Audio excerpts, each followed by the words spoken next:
The teleplay for this episode was co-written by Gene Kuhn, which is appropriate given the subject matter, since he was the superior Gene. This is a review of the Star Trek The Original Series episode Space Seed. If you have not seen this episode and you don't want to know what a lousy hairstylist Khan is, be warned. Spoilers beyond this point. When Harve Bennett was tasked with producing the sequel to Star Trek The Motion Picture, which failed to meet expectations at the box office, he chose to make his movie a follow-up to Space Seed.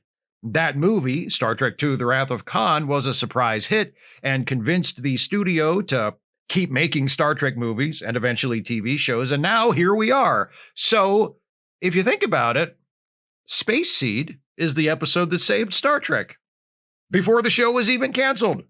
Must be one hell of an episode. Let's see.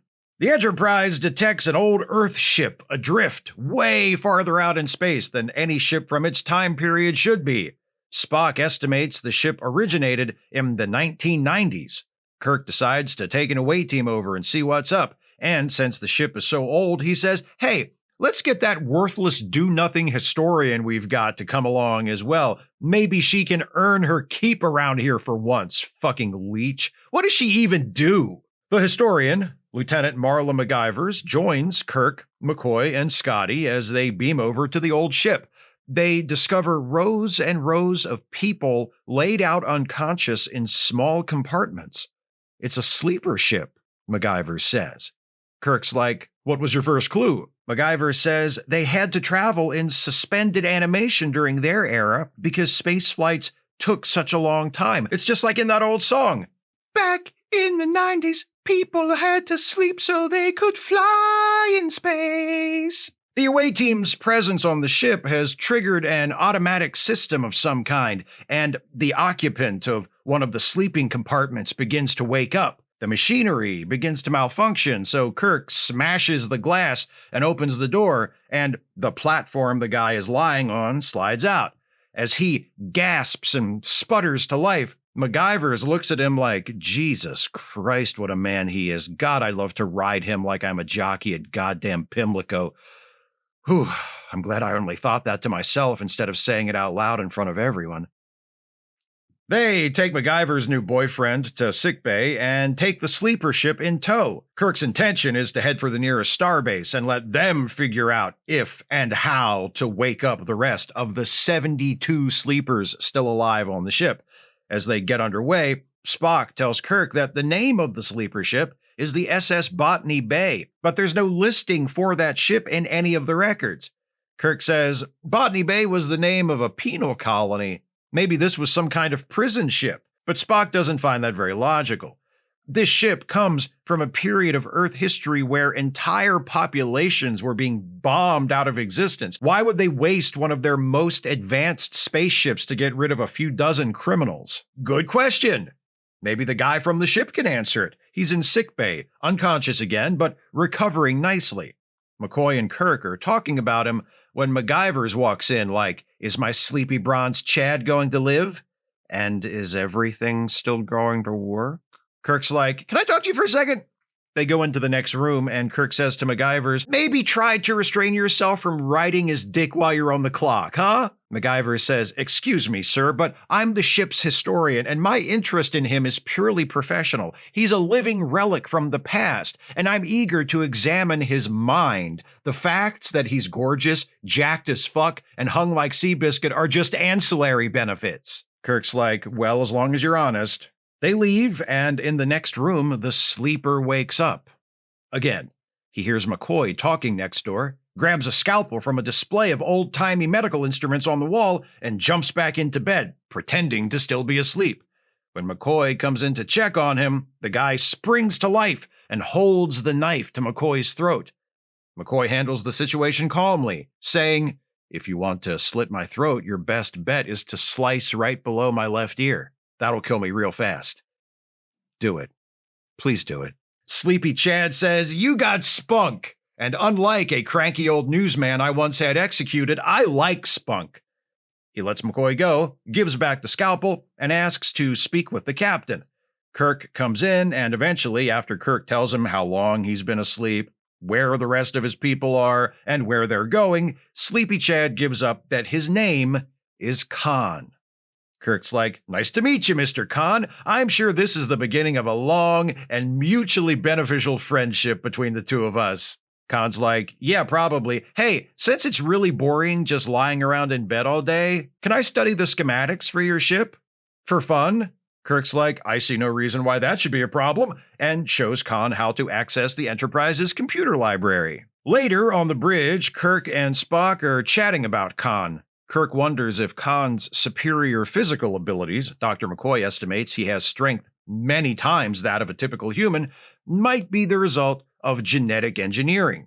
Spock observes that Khan is the right age and comes from the right period of history to have been one of the genetically engineered supermen who seized control of much of Earth in the 1990s. Also of interest, when those superhuman dictators were deposed a few years later, several dozen of them disappeared and remained unaccounted for. Might they be on that sleeper ship the Enterprise is currently towing? Could be.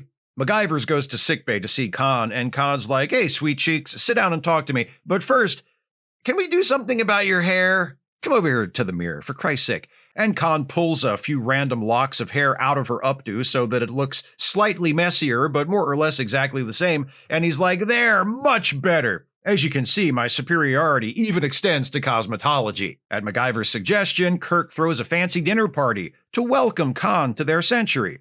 Conversation is a little awkward. Kirk asks Khan why he and the others left Earth aboard the Botany Bay. Khan says, "To seek adventure." Spock says, "Are you sure it wasn't to escape all the tyranny on Earth at the time?" And Khan says, "Tyranny? You mean the attempt to unify humanity under a single glorious ruler, like a modern-day Caesar leading a new Roman Empire that encompassed the entire globe? God, wouldn't that have been awesome if only those ungrateful ants hadn't risen up to deprive me of my rightful... but I've said too much." Khan returns to his quarters, and MacGyver's comes to see him, and she says, "Hey, I know who you are. Who you really are." "Awesome, so you'll help me take over this ship?" "I mean, I don't know." "Get lost." "I can stay a little bit longer." "Oh, you can? How generous. Thank you, Your Majesty. You know what? If you want to stay now, you have to ask me." "May I please stay?" "And you have to say, my hair looked better the way Khan did it." Say it!" Meanwhile, the rest of the crew have finally figured out who Khan really is. After cross-referencing his photo with the records, Spock has determined him to be Khan Noonien Singh, who ruled nearly a quarter of planet Earth from 1992 to 1996. Khan was the last of the genetically engineered tyrants to be overthrown. And Scotty says, "Can I tell you guys a secret? I've always thought he was pretty awesome." Kirk agrees. He was the most dangerous, but only because he was the strongest, the bravest, the most charismatic, the most sexually irresistible. Spock cuts in like, we're talking about a ruthless dictator." And Scotty says, "Yeah, but there were no massacres under his watch." And McCoy chimes in with, "And he never started any wars." And Spock says, "And there was no freedom under his rule either. What the hell are you even saying?" Kirk says, "We can be against him and still admire him." Spock's like, "No, you can't. He was a despot. You do not, under any circumstances, gotta hand it to him." Kirk goes to speak with Khan and let him know that they all know who he is now, which is why he's locked in his quarters with a guard outside. Khan claims that he and the other super people left Earth aboard the Botany Bay to look for a new world they could tame. But he doubts Kirk would understand that, since he's an inferior, non-genetically engineered human who sucks at everything and has a little dick. Kirk's like, "I'm not just gonna stand here and let you shit-talk my dick. Good day, sir," and leaves. Khan uses his super strength to pull open his door and punch out the guard. At the same time, MacGyver's takes over the transporter room. Khan runs in, and she beams him over to the Botany Bay, where he wakes up the rest of his crew. Khan and his crew return to the Enterprise and take over the ship pretty easily, gaining control of engineering and turning off life support everywhere else, suffocating the crew into unconsciousness. Then, Khan wakes up the senior staff and meets with them, except for Captain Kirk, to offer them the chance to join his group. They all refuse. Khan's like, maybe this will change your mind, and he orders Uhura to activate the view screen. Uhura tells him to go fuck himself, so one of Khan's men smacks her around a little. Uhura still refuses to cooperate because she's a badass, so MacGyver steps in and activates the view screen instead. Khan shows everyone that he has trapped Captain Kirk in a decompression chamber. Here's the deal, he says. If one of you joins us, I'll let your captain live. If none of you does, I'll remove all the air from that chamber and he'll die. Going once? Going twice? I'm serious, I'm gonna kill him. You sure nobody's interested? I really mean it. Okay, that's it. Last chance. 3, 2. You're gonna regret this. MacGyver's is like, can I be excused for completely innocent reasons, please? Khan lets her go, and then a few seconds later, the video feed from Kirk's decompression chamber cuts out. Probably unrelated. Khan orders his man to take Spock down to the decompression chamber. MacGyver's shows up outside the decompression chamber, drops the guard with a shot of knockout juice, and frees Captain Kirk, who is fine after spending a few minutes in a vacuum. He just needs to catch his breath. Khan's other henchman arrives with Spock, and Kirk jumps the guy so Spock can neck pinch him. MacGyver's asks Kirk not to kill Khan.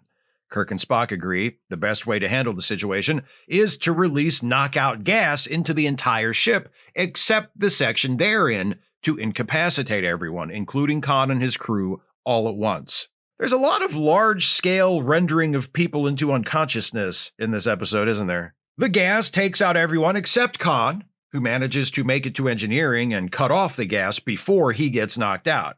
Kirk comes in, phaser drawn, but Khan grabs the phaser away from him and Supermans it, mangling it with his bare hands and tossing it aside. Khan tells Kirk that he's rigged the engines to overload in 5 minutes, which will destroy the ship. That doesn't work for Kirk, and they fight.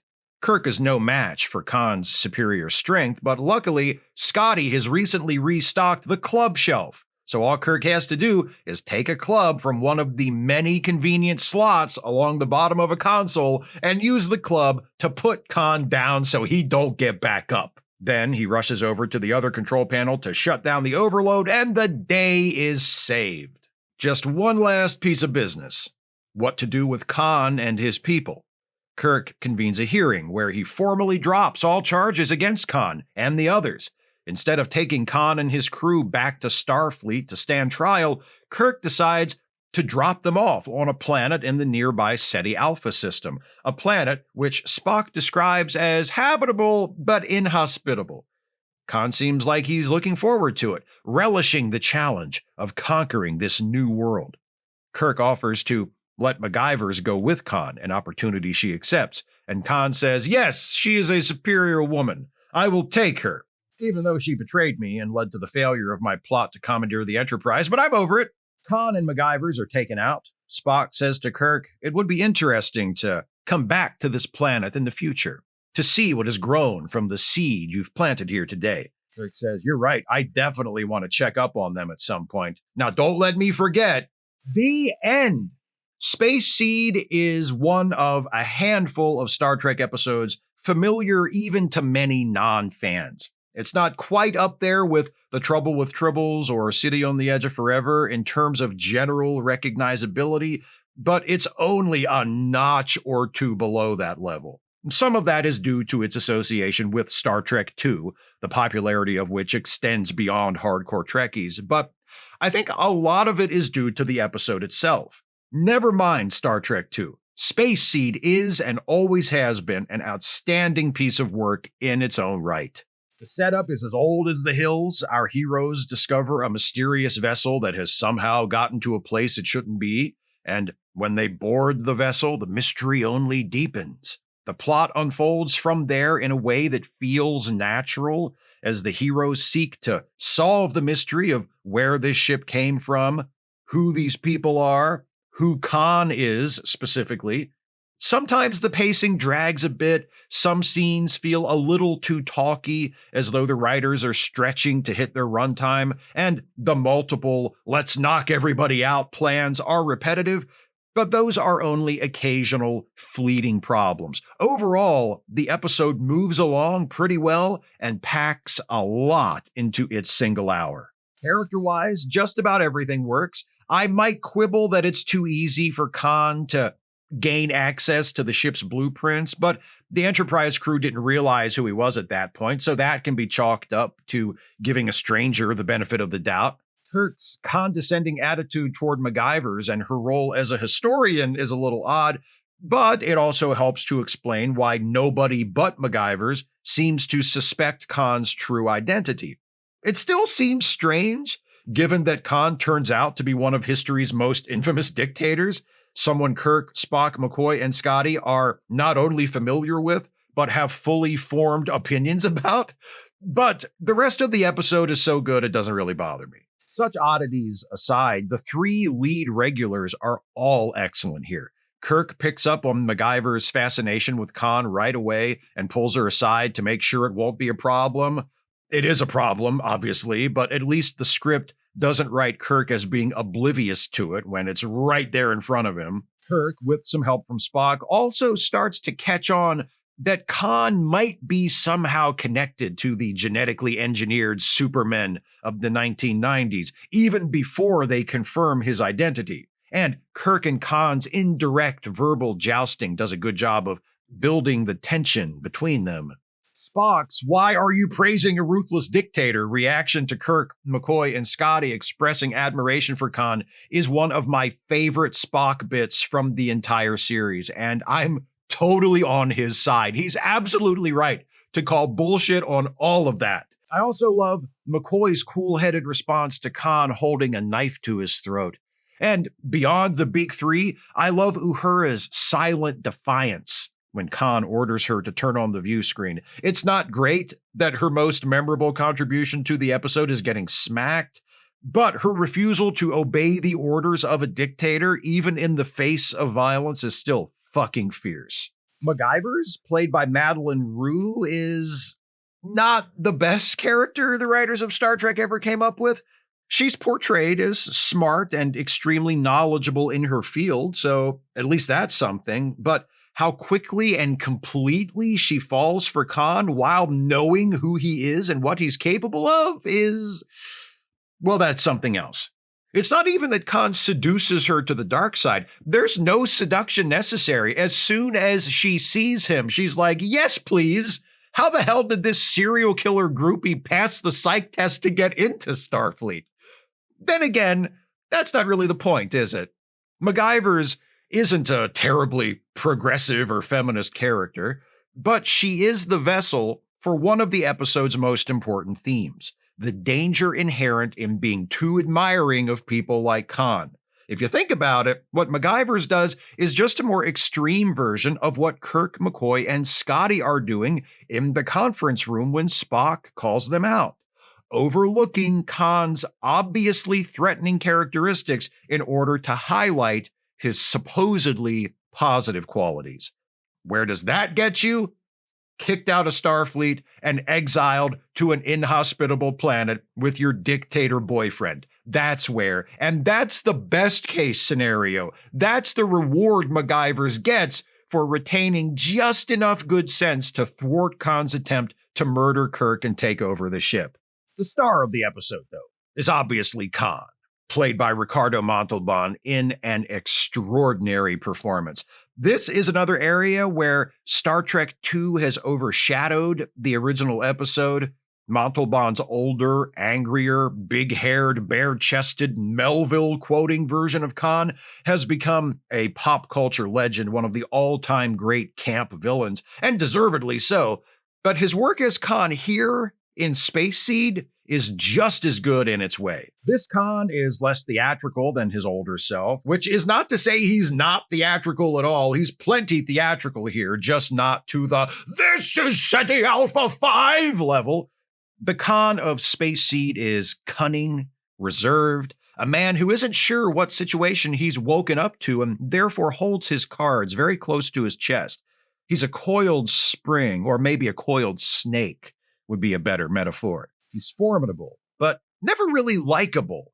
Montalban puts across his intelligence and guile, but also his arrogance, his entitlement, his intolerance of dissent and disrespect, real or merely perceived. These traits come through the strongest in Khan's interactions with MacGyvers. From their very first scene together, Khan makes it clear that he sees her only as an ornament, as something to entertain and please him. He takes it upon himself to change her hair to his liking. He rejects her at the slightest sign of hesitation on her part, and then forces her to ask to remain in his presence. It's a very effective portrait of domineering abuse. Khan is one of the great villains in all of Star Trek, and again, I think he deserves that distinction based on this episode alone. He plays like a genuine threat to our heroes, and he almost wins. He's a great character, created by Gene Kuhn and Kerry Wilbur's script, brought to life by Ricardo Montalban's performance. I also want to mention the fight between Kirk and Khan in engineering is almost my favorite fight in all of Star Trek. Obviously, Kirk versus Spock from Amok Time is my very favorite, but Kirk and Khan in Space Seed is a very respectable second. I love how short it is, which makes sense. If you're Kirk, you're either going to put Khan away early or not at all.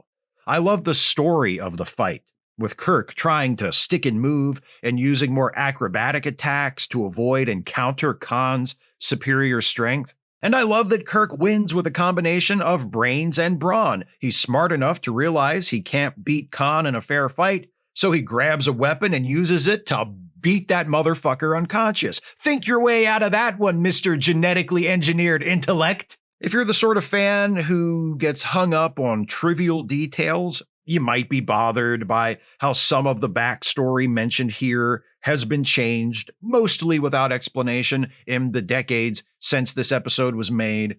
For example, the eugenics wars is referred to as Earth's last World War. Later on, Star Trek writers decided that there was a World War III, separate from the eugenics wars, that took place at some point after. Kirk tells Khan he's been asleep for 200 years, but once the creators decided that Star Trek was definitely set in the 23rd century, that doesn't fit with Khan having entered suspended animation in the 1990s. And, of course, the actual history of the 1990s turned out to be nothing like the 1990s as described in the episode, though that wasn't a problem at the time the episode was made, and it's not a problem anymore, since Star Trek Strange New Worlds established in the second season episode Tomorrow and Tomorrow and Tomorrow that, thanks to time travel shenanigans, Khan and the eugenics wars and all of that stuff now takes place several decades later than the original dates.